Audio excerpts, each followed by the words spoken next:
Hello, everyone, and welcome to today's SANS webcast, How to Effectively Use Segmentation and Microsegmentation, sponsored by VMware.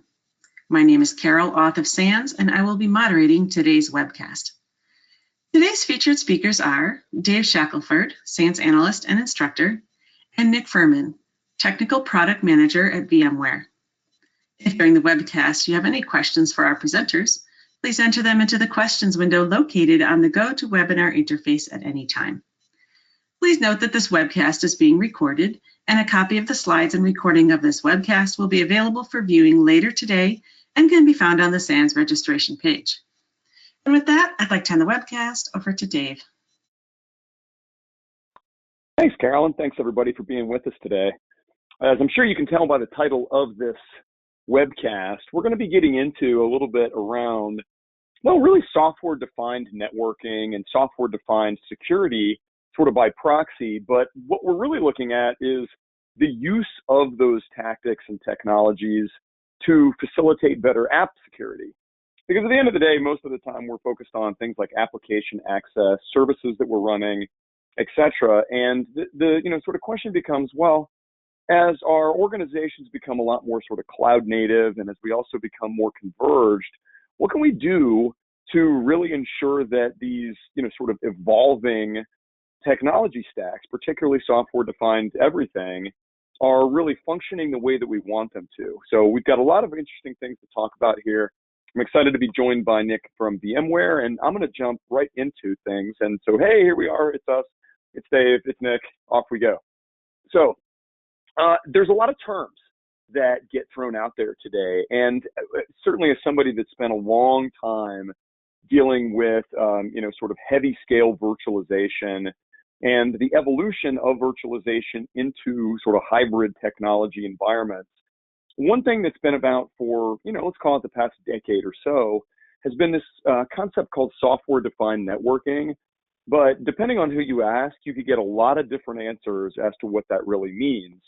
And so there are a couple different flavors of software-defined networking, to be fair. I mean, this is certainly a big technology area now, more so than it used to be. But in its essence, if you want to just sort of break it down to the heart of what SDN constitutes, it's taking the control plane out, right? So you're shifting that control plane sort of out of the fabric, as it were, and kind of putting it over into a separate area using some different technologies and really being able to take that control plane and distinctly pull it from the data plane or sort of the, again, fabric where data is being sent.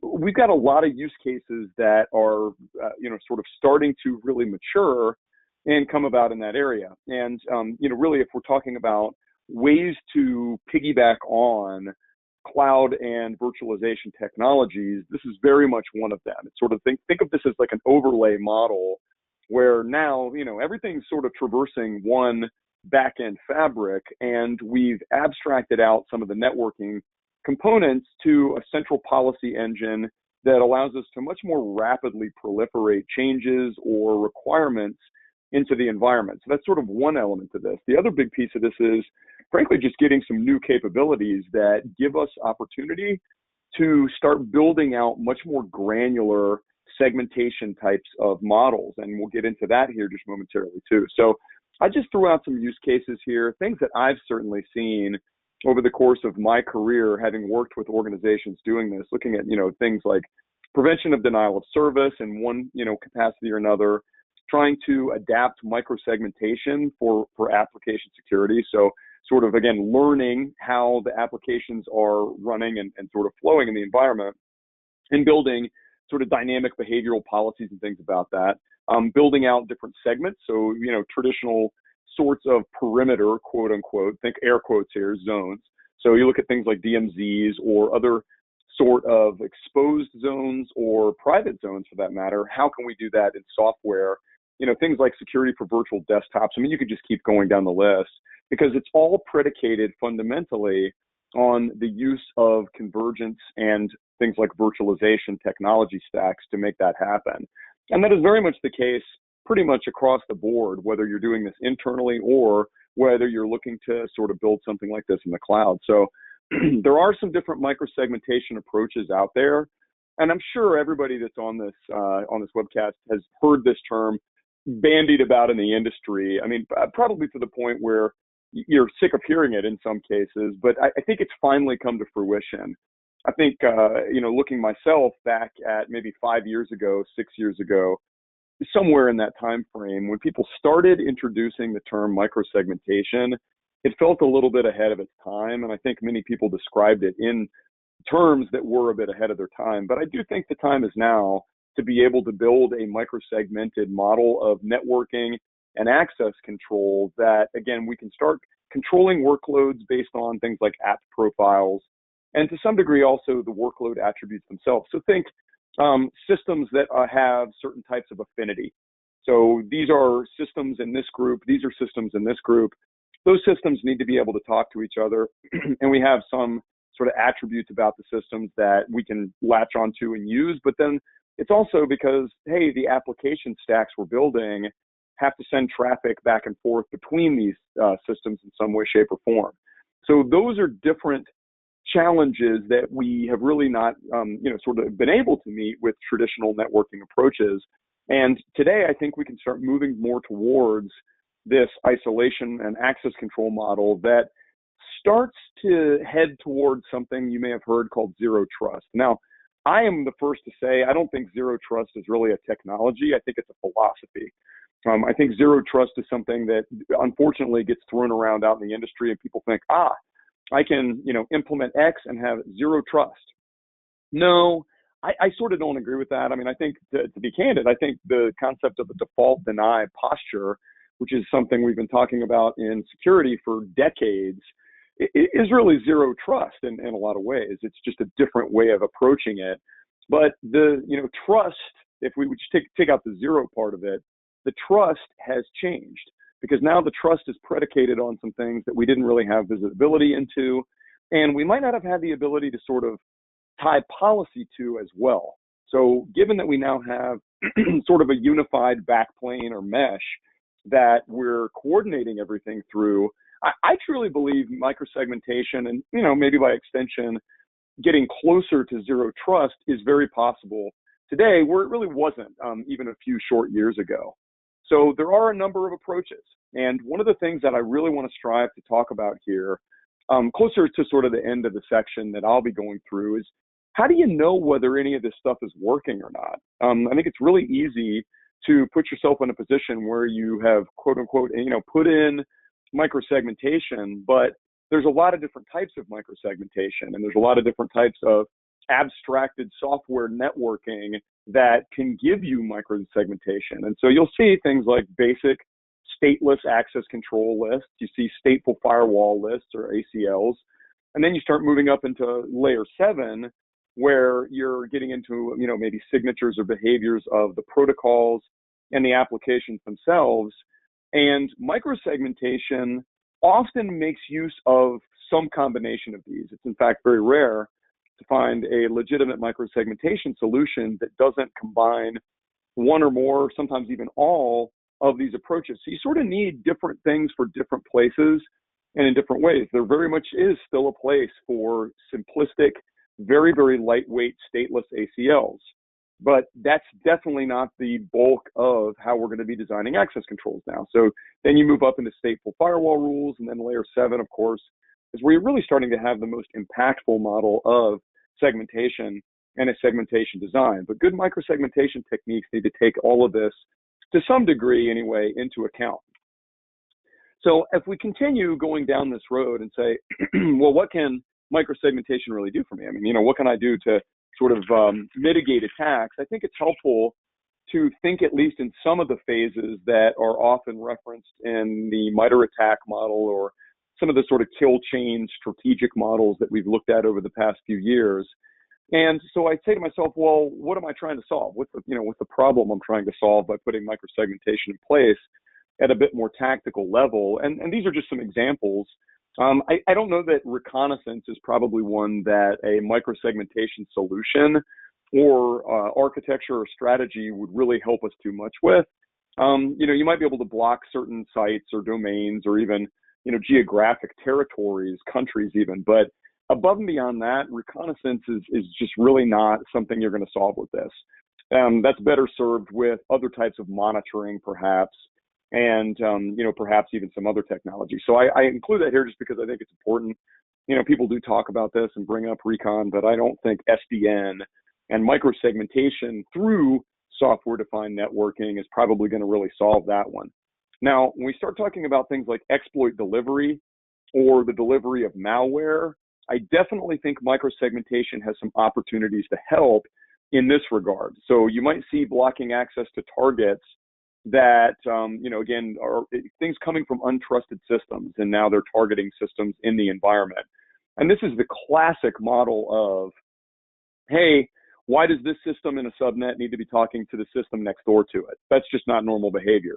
Well, how do you see that abnormal behavior? What is it about that behavior that gets detected and potentially blocked? And maybe that's more of a sort of lateral movement or east-west type traffic scenario. But if the attacker is delivering something, then that could be a case. Or more likely, it's something coming from outside, coming from a domain that's never been seen before, or it's some pattern of communication coming from, say, an external domain or site that just didn't match normal patterns and could get flagged or potentially blocked altogether. So delivery is naturally where we want to try to get in front of these problems and ideally prevent bad things from happening. But I do think microsegmentation, just due to the granular introspection it provides at the network level, again, given that we've got a software-defined networking plane we're working with, and we've implemented these extraordinarily sort of finite and granular controls to achieve microsegmentation with SDN,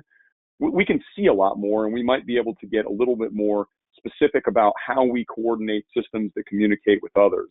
With exploitation, of course, this could help with exploit code development or detection, especially within content that's being delivered or headers. So this is just getting us up into, say, that layer 7 sort of insight that we're going to be gaining, and that's similar in nature to the types of inspection and monitoring that we can do with next-gen firewall types of platforms these days.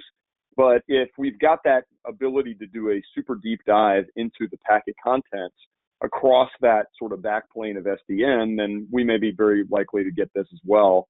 Command and control, big one. And a lot of times that's post-exploitation naturally. So that means something has been compromised and then starts behaving unusually.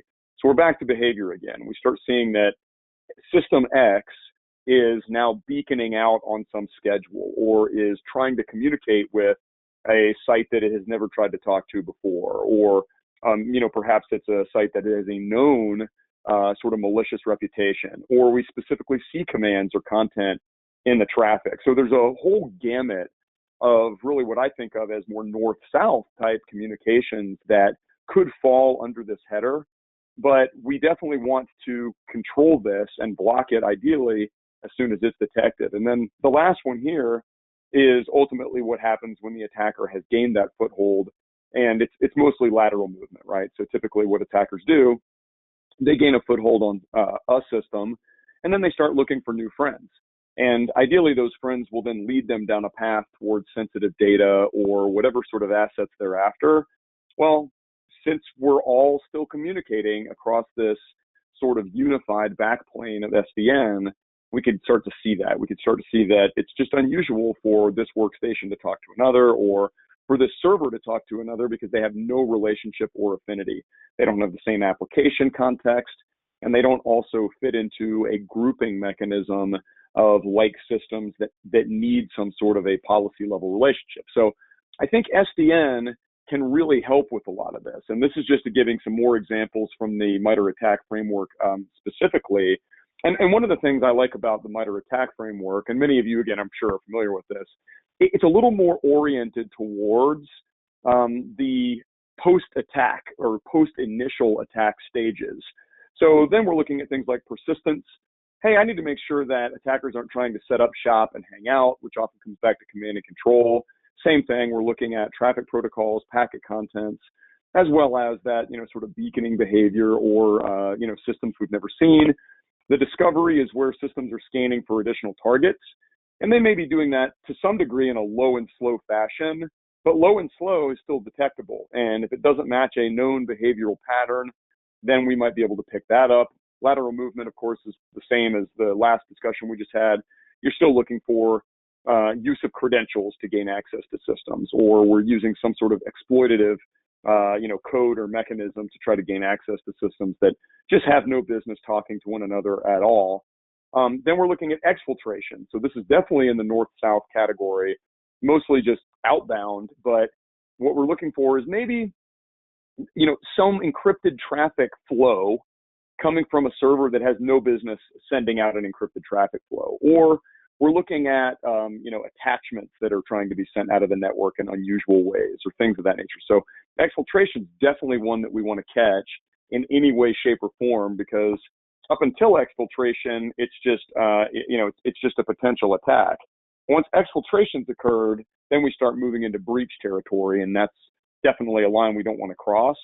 Again, command and control traffic could be detected as sort of unusual or explicitly untrusted sorts of scenarios too. So these are all that are parts of the MITRE attack framework, but really all this stuff falls into the same bucket in a lot of ways. It's what are we looking for stage-wise that the attackers are doing, and how can microsegmentation help us?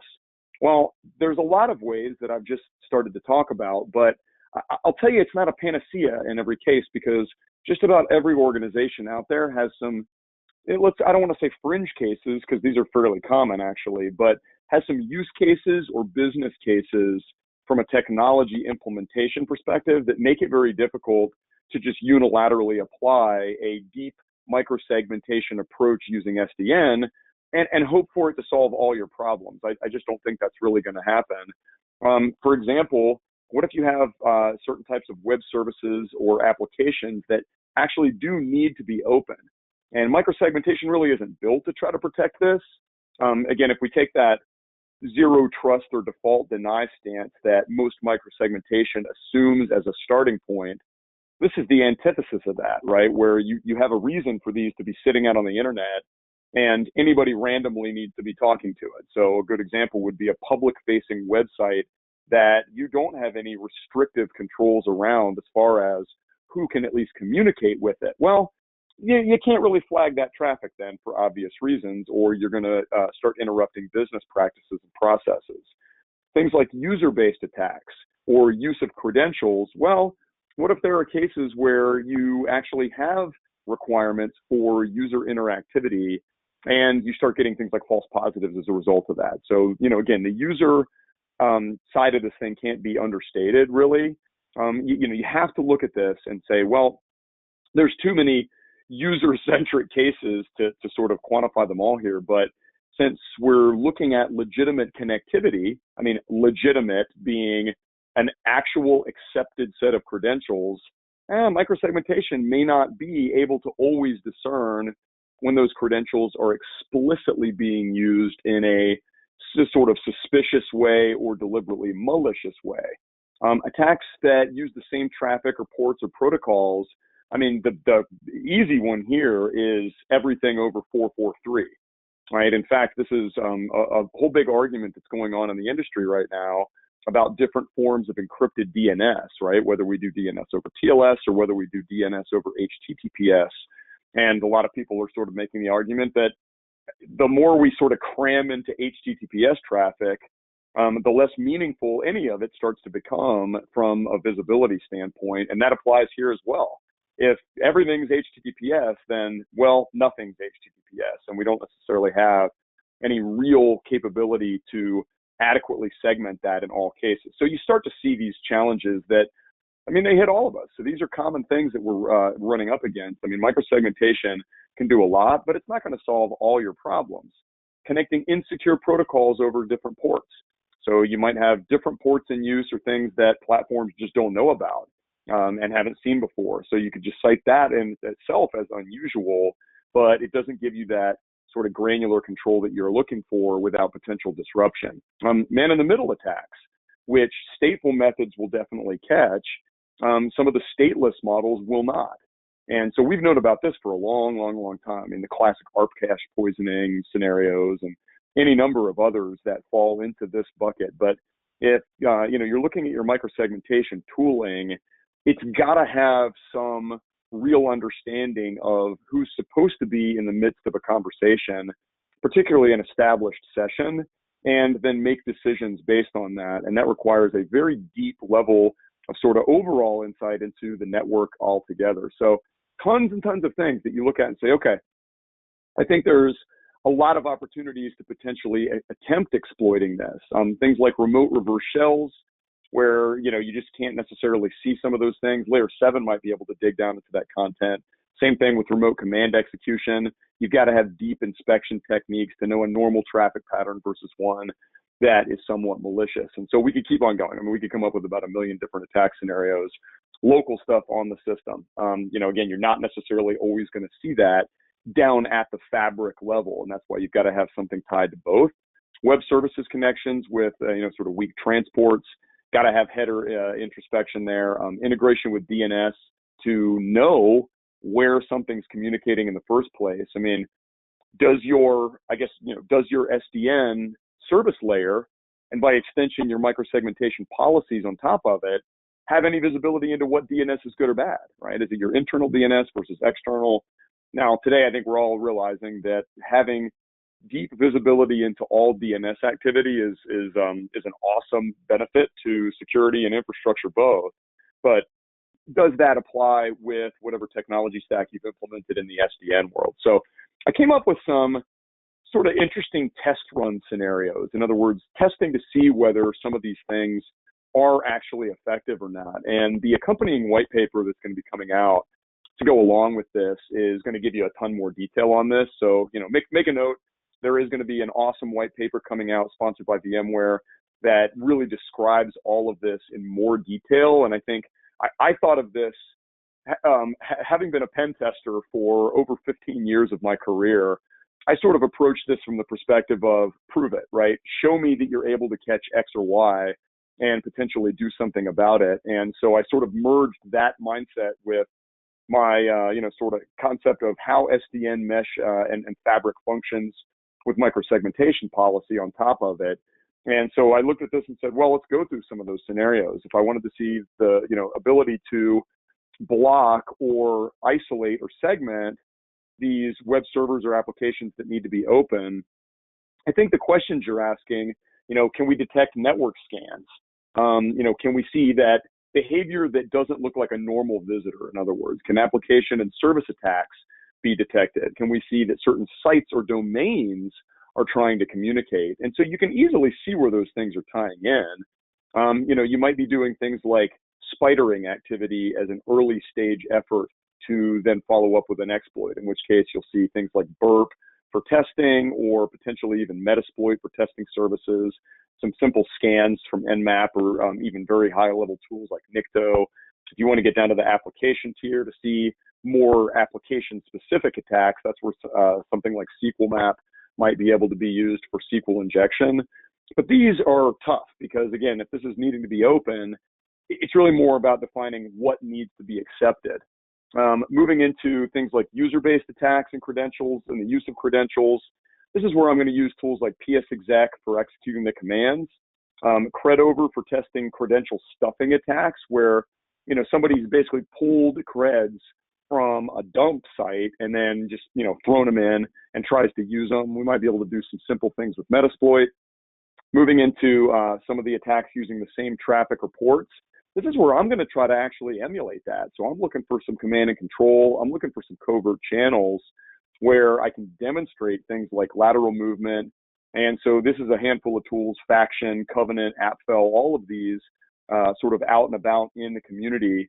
And Covenant's cool because it's actually more for Windows environments, which is nice. A lot of these tend to be more focused on sort of ICMP or TLS, which of course is a bit more ubiquitous, but I like some sort of platform specificity in here as well.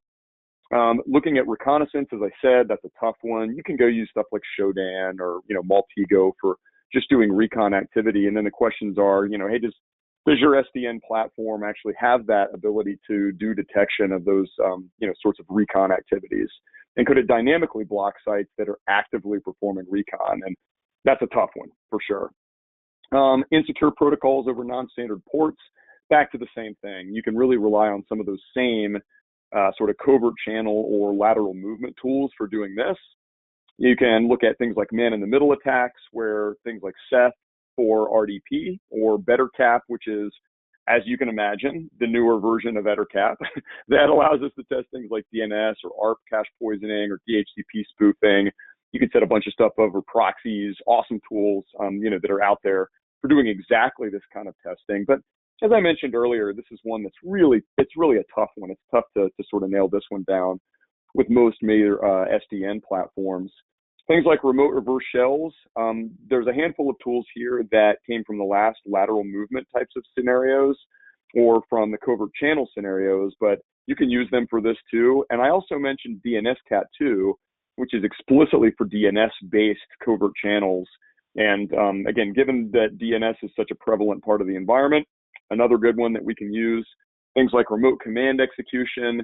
These are all the same tools for testing out, things like application level attacks or spidering or, different, app injection scenarios with SQL map, Metasploit.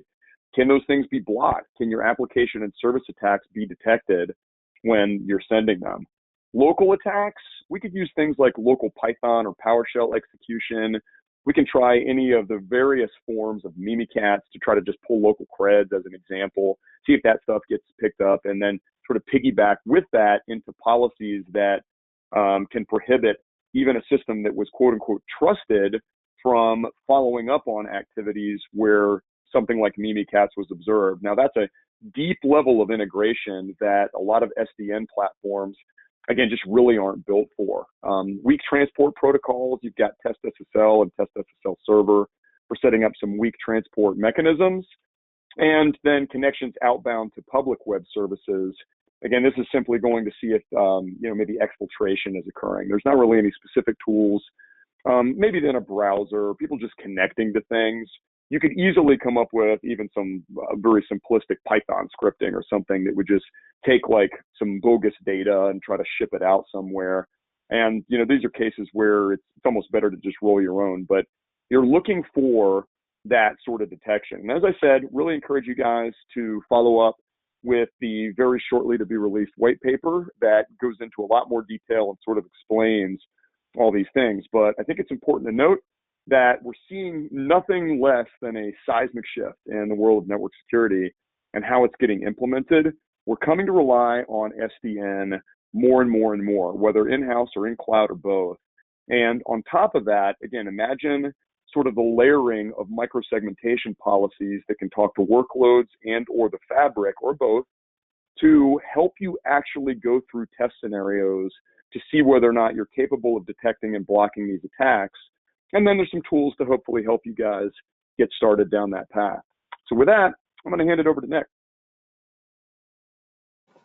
Thank you very much, Dave, for going through everything. Again, good morning, good afternoon to all the attendees. My name is Nick Furman. I work as a technical product manager here at VMware in the Networking and Security Business Unit. I know I should have started off with a quick agenda slide, but let's just level set and talk about what we're going to do in the back nine of the hour here. My intention is to basically sort of catapult or springboard off of what Dave just went through from a messaging standpoint. So it's very clear based on a lot of the requirements and a lot of the testing methodologies that Dave just went through that not all microsegmentation, quote unquote, solutions within the industry are equal. And quite frankly, there's a lot of requirements, and we've seen the term microsegmentation sort of beaten and battered over the last couple of years in terms of different companies coming out and trying to achieve that checkbox. But clearly, as Dave just articulated in the last half hour, to achieve that checkbox means a variety of different things. It may, someone may claim to do microsegmentation, but in reality, their solution only offers something like layer 4 bump in the wire inspection as a sort of primitive example. So I'm going to spend the last half hour here sort of talking to you about VMware's positioning on this conversation and what we've brought to market in the last couple of months to sort of help address the concerns that Dave was articulating. Can't really talk about microsegmentation from a VMware standpoint without talking about NSX. NSX has sort of been our linchpin product that has brought microsegment, quote unquote, again to the marketplace, at least from a VMware standpoint. These couple slides here are really just an animation to show for folks that aren't as familiar with the history of NSX where we've come from. So for a very long time, NSX was tied to vSphere or ESX more specifically. While a part of this presentation is to talk to you about how VMware is taking a new positioning, i.e. we're calling it our intrinsic position, and how we can offer advanced security features based off of workloads that work on top of ESX, specifically around NSX. The reason why you see a lot of conversations today talking about extending networking and security to public clouds or bare metal workloads or places where ESX doesn't exist is because we have spent the last couple of years sort of decoupling NSX from a software standpoint directly from vCenter and ESX. And that's allowed us to essentially reach a variety of different areas, right? 2 or 3 years ago at Dell Tech World, we launched this thing called the Virtual Cloud Network, and it was basically our next iteration of NSX from an evolution standpoint and talking about how NSX has security and networking functions for telcos, for NFV, for branch networking, for things that happen outside of just a traditional on-prem data center workload. There's a lot on this slide from a marketing standpoint where different products sit, network insight sort of at the top from a visibility and troubleshooting standpoint. But suffice to say, this is kind of how we introduce NSX to the marketplace for someone who's unfamiliar here in 2019. Getting more back into the security part of the conversation now that you understand sort of the evolution of NSX and where that's gone over the last couple of years. I mean, these are some pretty straightforward things, and some of this Dave has already gone through, so it's a bit of a wash and repeat here. But when we go out and we talk to CIOs or CISOs, right, we really want to think about what is top of mind for them, right? And here's some quick bullet points so you can read them on the slide. But obviously, you know, a big portion of what Dave talked about is how to mitigate risk, right? How do we not be the next company that's in the news for a potential data breach or, you know, potential, you know, thousands, if not millions of credit cards, information being stolen, et cetera. Obviously, from a compliance standpoint, both here in the United States, compliance is a big issue in various different verticals as well as different areas of the world, with things like GDPR and other compliance frameworks. This is a ever-evolving conversation that security-minded individuals have to be sort of abreast of and sort of at the forefront of to make sure that they are in compliance standards with some of these new regulations. And something that our CEO, Pat Gelsinger, harps on a lot is this idea of simplifying the security stack. So while that's important to him from VMware standpoint, it's also very important to our customers that we talk to. When we talk about security and security tools, you know, it's not uncommon for us, especially what we would consider a tier 1 enterprise customers, to tell us that they have close to 50, if not 50 to 75 security tools being deployed within their infrastructure. That sort of sprawl is troublesome and operationally sometimes can create challenges. So something that we're obviously looking to try to address with our solution or what we bring to market plays within these areas, and that's what we're going to talk about in a few short slides here.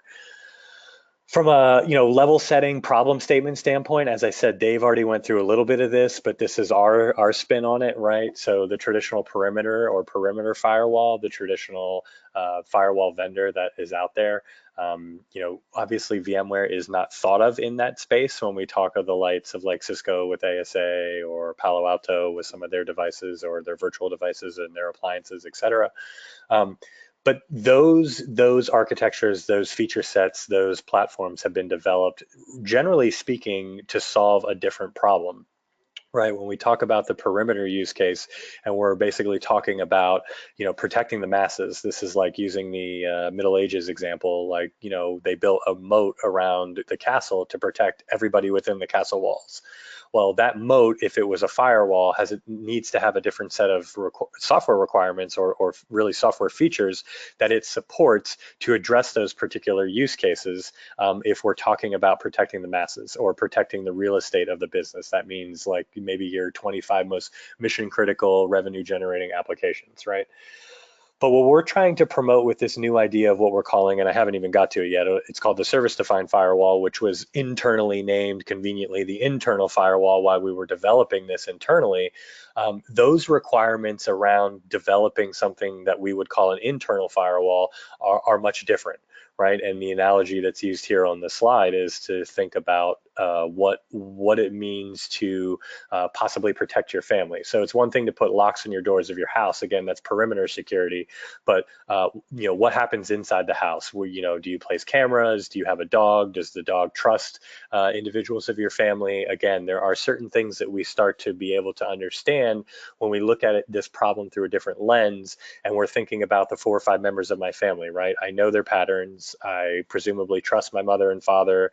I know that they're likely to go to bed at 9 p.m. I know they're likely to have dinner between 5:30, 6 o'clock.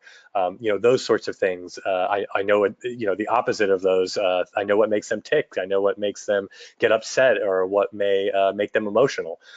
So when we take that framework and look at providing security services around what we're calling the internal firewall problem, clearly the way that we would look to solve this problem is much different, and the feature set that we would look to leverage to solve this problem is going to be drastically different than the feature set that we would depend on in a traditional perimeter firewall.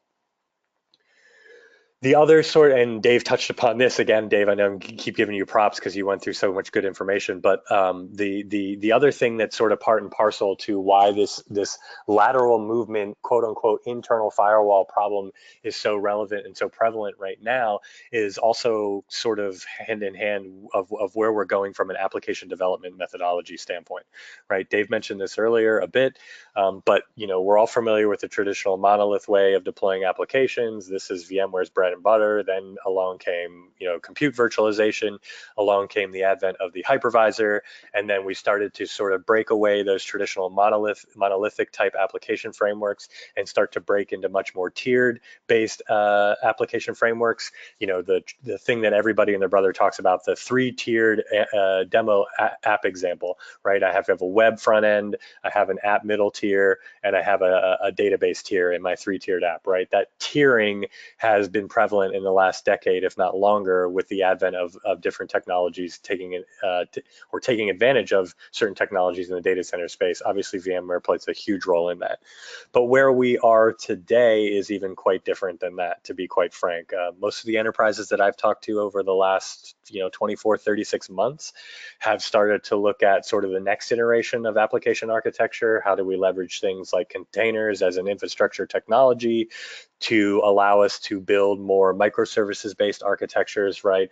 Really what this slide, in my interpretation of it, is really set to show is that, really 2 things. Number one, applications are becoming much more distributed in nature. So hopefully we can all agree upon that, right? It's really taking that tiered structure that we talked about on the previous slide and making it tenfold, right? Taking it to the next level.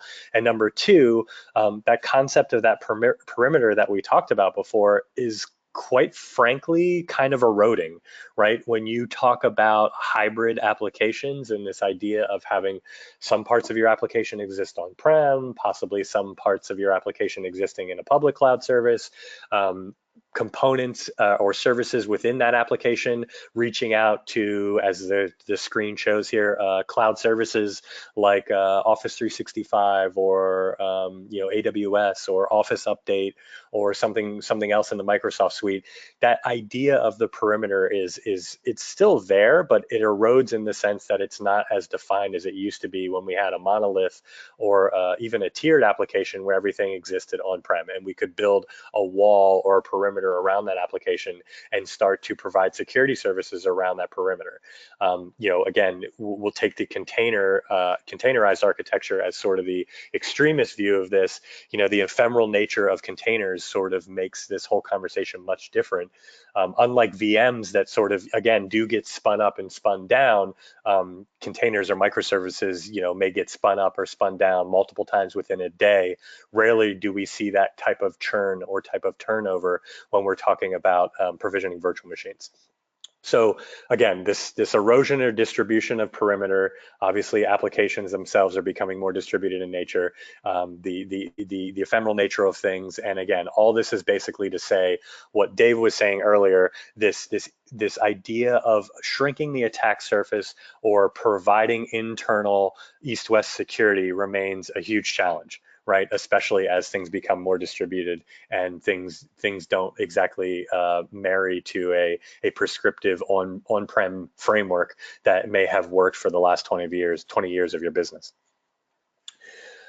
This is just some data, again, sort of the last why we care or why we're talking about this in general slide that I have. The two that I find most interesting from last year's data set that we collected, the one in the upper right, I think comes from a Forbes Insight study where they basically came out and last year, and I assume we'll have a 2019 number very soon, which presumably will be higher.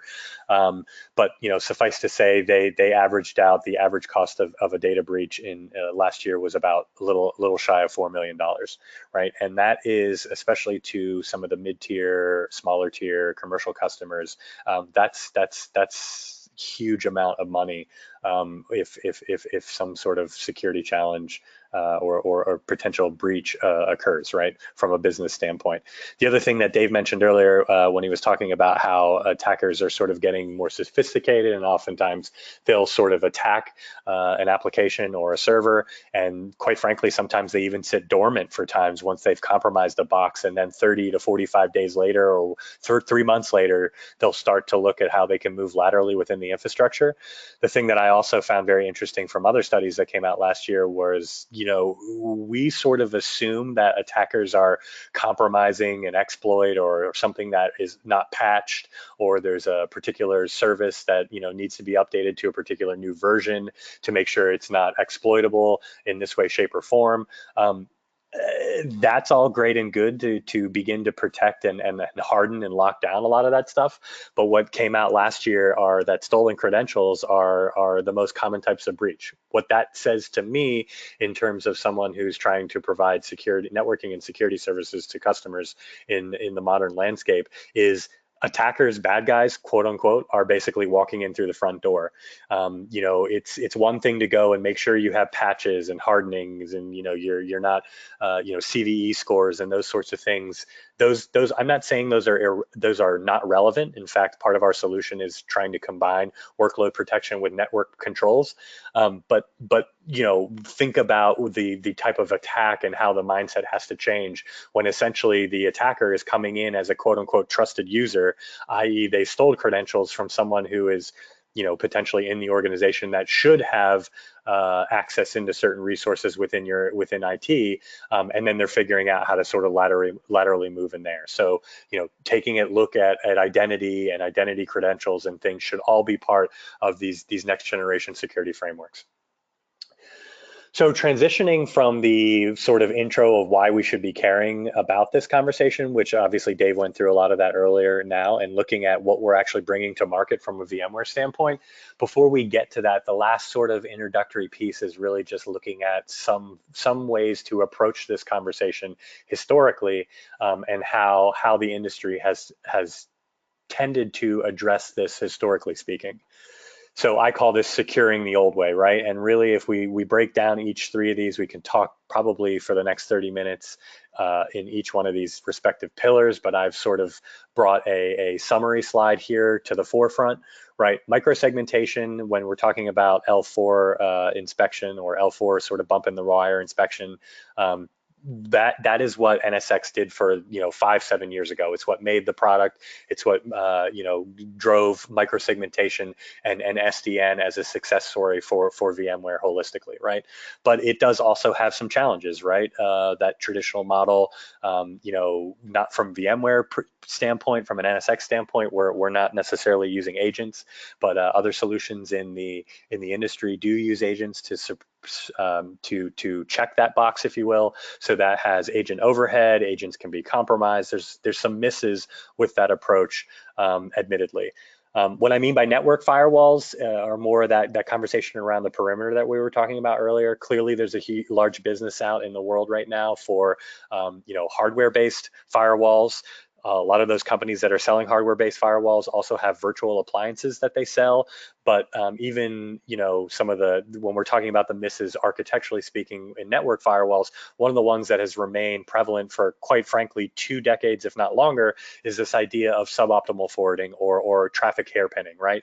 So whether I spin up a service VM on my hypervisor and just plumb traffic to that to do some sort of network inspection from a firewall standpoint, or if we're talking about hardware-based firewalls back in the days of traditional 3-tiered, access aggregation distribution core networking, and off of my aggregation tier, I create a services block and I plumb all my traffic that needs to be inspected from my ag tier over to my services firewall and then back. Again, from a forwarding standpoint, that tends to be suboptimal, and those links that sort of connect your firewall and your aggregation switches tend to be a choke point within the network, right? Also, even though these are L7 capable, oftentimes these particular firewalls they lack any sort of application context or application awareness, which is something that Dave talked about as well. And then last but not least are the traditional AV vendors or malware agent-based vendors where we're installing an agent on a workload and we're trying to get closer and closer to providing workload protection. But the challenge with a lot of those frameworks is they actually don't include any of the information or can't correlate any of the information in the dark blue or light blue bubbles, right? And so what VMware ultimately, at the end of the day, is trying to bring to market, and we launched this earlier in the year at the RSA conference back in February in San Francisco, is this idea of combining both network controls as well as workload controls and bringing a best of breed product to market. And that product we call, or that solution I should say, that we call the service-defined firewall, right? And the service-defined firewall at the end of the day is really just a combination of the networking controls that you get from a product like NSX and some of the workload level controls that you get from a product, security-based product that we have in the family right now, a product called App Defense. And we'll talk about what those look like very shortly.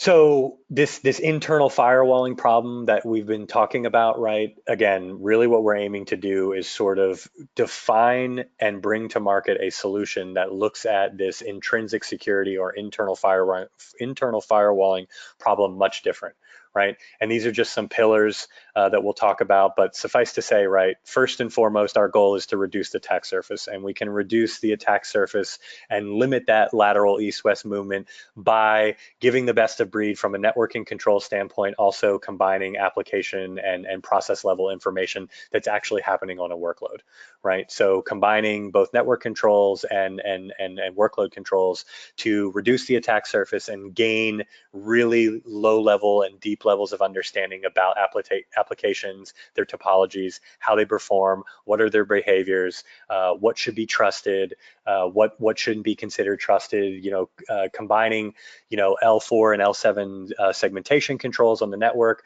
with things like trust and behavioral analysis scores on workloads, right? And to really give you that full visibility into app topology and application behavior.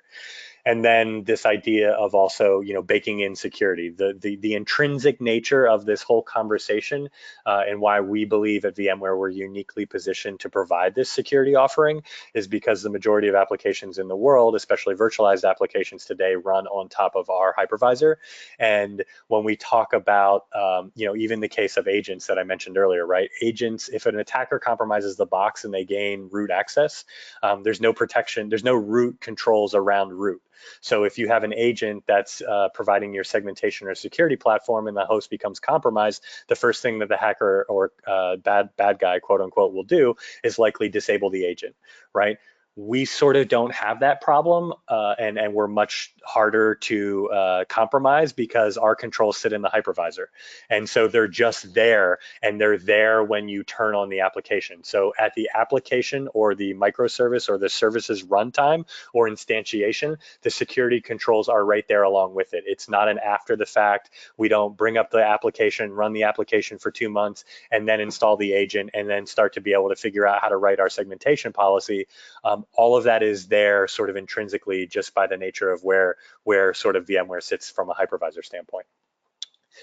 This is a slide that talks about the main pillars of the solution, but in the interest of time, I'm going to move along and really sort of hopefully hit home on what we're talking about now from an example standpoint, as opposed just to the story standpoint. So again, to further that conversation around where segmentation has grown over the last couple of years, network segmentation specifically, and as Dave was calling it earlier, even from a software-defined networking standpoint, is not new.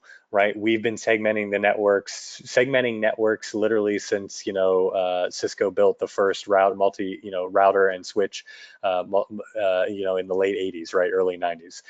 Segmentation of networks has been analogous to VLANs, and even sort of a next step beyond VLAN segmentation are private VLANs, and customers have put these in their networks to sort of begin to reduce the surface, if you will, or provide some sort of level of controls over the network for years now. I mean, VLAN segmentation exists probably in every single customer that I talk to.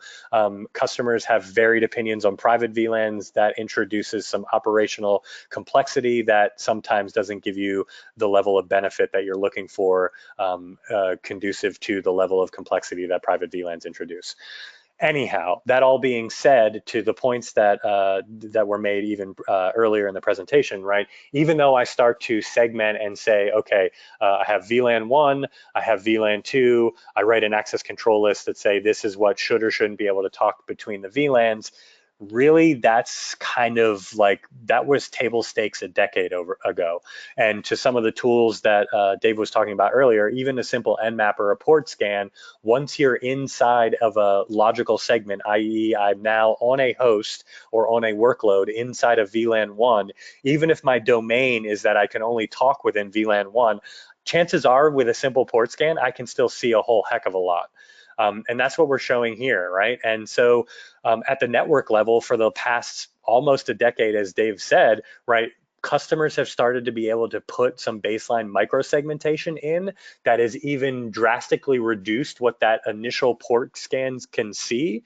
So now I'm saying, okay, my web server can only talk to my app server, but it's only over these particular ports, and it may only be to these particular IP sets or these particular destinations. So now when I do a port scan, it gets a little bit harder, but I can still see things because things are open.